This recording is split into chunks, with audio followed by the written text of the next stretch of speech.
వి gold trusted gold buyers తాకట్టులో ఉన్న బంగారాన్ని విడిపించి ఈ రోజు ఉన్న మార్కెట్ ధరకే కొనబడును. మరిన్ని వివరాలకు సంప్రదించండి 7710772020. స్థానిక సంస్థలు 42% రిజర్వేషన్ అన్నారు చట్టబద్ధంగా. సో 23% గతంలో ఇచ్చినటువంటి ప్రభుత్వం ఇచ్చినటువంటి రిజర్వేషన్ తోటి కాంగ్రెస్ పార్టీ ముందుకు వెళ్తా ఉంది. కాకపోతే పార్టీ పరంగా 60% రిజర్వేషన్ ఇస్తామని చెప్తా ఉన్నారు. బీఆర్ఎస్ పార్టీ బీసీ నాయకులంతా ఈరోజు మాజీ మంత్రులంతా కూడా భేటీ అయ్యారు. మాట్లాడదాం. గంగుల కమలాకర్ ఉన్నారు, మాజీ మంత్రి. కాంగ్రెస్ పార్టీ చట్టబద్ధత ఇచ్చిన తర్వాతనే స్థానికంగా వెళ్తామన్నారు. ఆ సిచ్యువేషన్ చూసి అట్లా లేదు, పార్టీ పరంగా ఇస్తామంటున్నారు కమలాకర్ గారు. అసలు ముఖ్యంగా బీసీలను గత 40-50 సంవత్సరాలు మోసం చేసుకుంటూ వచ్చింది. ఈసారి అయితే మోసం కాదు, మమ్మల్ని చిన్న చూపు చూసి నెగ్లెక్ట్ చేసే విధంగా మనం చూసింది. మొన్నటి వరకు కొన్ని గ్రామ పంచాయతీలు బీసీ రిజర్వేషన్ అయిపోయినాయి, వాళ్ళు అక్కడ పని చేసుకున్నారు. మళ్ళీ నిన్నటి వరకు నోటికాడ బుక్ పంపించినట్టు మీకు ఈ అర్హత లేదు అని చెప్పేసి ఆ బీసీని తీసేసి మళ్ళీ నిన్న ఓసీగా రిజర్వేషన్ వచ్చింది. అంటే అప్పటి వరకు ఇక్కడ బీసీ సర్పంచ్ అయితే నా ఆలోచన ఉన్న వ్యక్తి అందరూ కూడా మళ్ళీ ఓసీ వరకు ఏంటంటే చాలా అవమానంగా ఫీల్ అయ్యాను. మీ అందరూ కూడా 42% పోయి 22% అని అన్నాడు. ఇవాళ లెక్క చూస్తే ఒక్కొక్క మండలంలో 16-17% కన్నా మించి లేదు. అంటే బీసీలను అందరూ కూడా చిన్న చూపు చేసే విధంగా అవమానించిండు ఈరోజు కాంగ్రెస్ ప్రభుత్వం అవమానించిండు. అంటే మీరు రాజకీయంగా అర్హత లేదు అనే విధంగా ఈరోజు మమ్మల్ని అవమానపరిచింది. కాబట్టి దీన్ని తప్పక రేవంత్ రెడ్డి ప్రభుత్వం మూల్యం చెల్లించాల్సిన అవసరం ఉన్నది. ఈరోజు 42% నుంచి 22% 16% వచ్చరికి ఇదే కంటిన్యూ అయితే రేపు పొద్దున మా యొక్క బీసీ రిజర్వేషన్ రాజకీయంగా సమాజించే అవకాశం ఉన్నది. కాబట్టి ఎవరు మాట్లాడతలేరు, మాకు ఎదురులేదనే విధంగా ఈరోజు మాకు మేము ఏం చేసినా ఎదురులేదనే విధంగా పోతుంది. కాబట్టి అందుకే ఈరోజు బీఆర్ఎస్ పార్టీ ఒక కీలక నిర్ణయం తీసుకుంది. ఎట్టి పరిస్థితుల్లో ఇది బీసీలకు చెందే విధంగా బీసీలకు 42% రిజర్వేషన్ వచ్చేదాకా బీఆర్ఎస్ పార్టీ పోరాటం చేస్తామని చెప్పేసి ఈరోజు జరిగింది. ఈరోజు బీసీకి 42% మేము పార్టీ పరంగా ఇస్తామంటుండు. సర్పంచుల పార్టీ బీఫామ్ ఇస్తారా? అంటే ఎవరిని పిచ్చోలు చేస్తున్నాను? పార్టీ బీఫామ్ ఇస్తారు ఎక్కడన్నా? అందుకే మమ్మల్ని పిచ్చోళ్ళని చేసే విధంగా చేయకమని చెప్తున్నాం.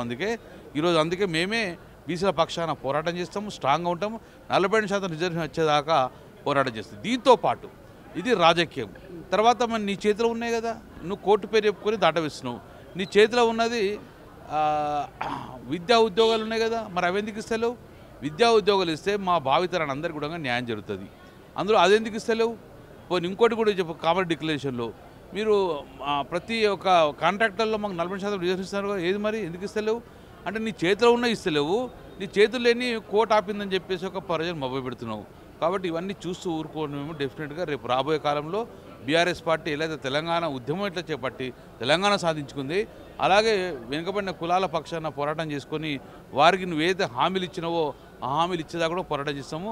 రేపు రాబోయే బడ్జెట్లో మాకు సంవత్సరానికి 20,000 బడ్జెట్ ఇస్తాను, ఆ బడ్జెట్లు పెట్టేదాకా కూడా డెఫినెట్గా మేము అందరం పోరాటం చేస్తాం. గతంలో కరీంనగర్లో సభాన్కూరు బీసీలకు సంబంధించి కాస్త పోస్ట్ పోన్ అయింది వెదర్ వల్ల, అప్పుడు కొన్ని పరిణామాల వల్ల. ఇప్పుడు నెక్స్ట్ అట్లా సభ ఏమైనా ప్లాన్ చేస్తారా? ఫర్దర్ కార్యాచరణ ఏముంటుంది, ఏం తీసుకోబోతున్నారు పార్టీ? మా పార్టీ ఒక స్ట్రాంగ్ డిసిషన్ తీసుకుంటుంది. ఇవాళ డిసిషన్ ప్రకారంగా మా కేసీఆర్ గారి దృష్టి తీసుకెళ్తాము. ఏది మాట్లాడినా వారి ద్వారా మాట్లాడితే బాగుంటుంది. బట్ డెఫినెట్గా వారి డిసిషన్ తీసుకొని బీసీల పార్టీగా ఇప్పటికే మా పేరు వాంచినాం. కాబట్టి రేపు రాబోయే కాలంలో కేసీఆర్ గారి ఆధ్వర్యంలో పోరాటం చేస్తాము. పార్టీ ఏదైనా స్టాండ్ తీసుకుంటే డెఫినెట్గా అది కంప్లీట్ దాకా తీసుకుంటామని చెప్పి ఆలోచన ఉండదు. కాబట్టి తప్పక మా కేసీఆర్ గారి ఆలోచనతో కావాలని డిక్లరేషన్ ఎక్కడైతే చేసిండ్రో అక్కడ సభ పెడదామా లేకుంటే ఏం చేద్దామా అనేది డిసిషన్ తీసుకుంటే త్వరలోనే, కానీ ఒక 4-5 రోజుల లోపల డిసిషన్ తీసుకొని అగ్రెసివ్గా ముందుకు పోదామని ఆలోచిస్తున్నాం. మేము వాళ్ళు 60% ఇస్తామంటారు. అంటే మీ మీద ప్రెజర్ పెంచా, మీ మీద కానీ బీజేపీ మీద కానీ, మేము ఇస్తే మీరు కూడా ఇవ్వాల్సిందే అనేటువంటి ఒక ప్రెజర్ క్రియేట్ చేస్తూ ఉన్నారు. దాన్ని ఎట్లా ఓవర్కమ్ చేస్తారు? జనాలకు ఏం చెప్తారు? సర్పంచులలో బీఫామ్ ఉండదు కదా, ఎవరిని పిచ్చోలు చేస్తాను? సర్పంచుల బీఫామ్ ఎందుకు ఉంటుంది? సర్పంచుల బీఫామ్ ఉండదు. ఎంపీటీసీ జడ్పీ ఎన్నికల్లో బీఫామ్ వస్తుంది. అప్పటి వరకు అది రాజకీయ ప్రక్రియ. కానీ నీ చేతిలో ఉన్న ఇప్పుడైతే డెఫినెట్గా నువ్వు విద్యా ఉద్యోగాలు అయితే మొదలుపెట్టు. దానికి ఎవరు అడ్డుపడతారు? ఎవరు అడ్డుపడతలేడు కదా, అదెందుకు ఇస్తలేవు? మన కాంట్రాక్టర్లు ఇస్తాను, అదెందుకు ఇస్తలేవు? నీ చేతిలో ఉన్న ఇవ్వకుండా ఎందుకు కాలాపం చేస్తున్నావు? ఉంకలు పెట్టడం. కాబట్టి సర్పంచ్ ఎన్నికలు అనేది పార్టీ పరంగా చేయరు. కాబట్టి రేపు రాబోయే ఎంపీటీసీ జడ్పీటీసీ ఎన్నికల లోపల ఈ 42% రిజర్వేషన్ వచ్చేదాకా మొత్తం స్థానిక సంస్థల ఎన్నికలు పోవద్దు. ఒకవేళ పోతే గిట్ట మళ్ళీ మనం మోసం చేసి భావిస్తాం. కాబట్టి మా పార్టీ తెలంగాణ ఉద్యమంలో ఎట్లయితే అగ్రెసివ్గా అట్లా అదే అగ్రెసివ్గా పోయే ఆలోచన ఉన్నాం మేము. ఇంకొకటి చివరిగా మన జాగృతి ప్రెసిడెంట్ కవిత మీ పైన కూడా కామెంట్ చేసింది హరీష్ రావు మీద మాట్లాడుతూ, ఎందుకు మీ పైన వేయాల్సి వచ్చింది? దాని మీద ఆరోపణల మీద ఏం చెప్తాం? మేము ఆమెను పట్టించుకున్న పరిస్థితి లేదు. ఎందుకు పట్టించుకోలేము? ఆమెకు ఎవరు సమాధానం చెప్తారు? ఎందుకు సమాధానం చెప్తాం? ఆమె ఎవరని మేము సమాధానం చెప్తాము? ఆమె నన్ను కోసం చేసేది. నాకు భూములు అంటే 1 ఎకరా నాకు ఇచ్చి 12 ఎకరాలను రాయించుకోమని చెప్పు. ఆమెకు ఎవరు సమాధానం చెప్తాము? ఆమె నన్ను అడిగే హక్కు ఎక్కడది ఆమెకు?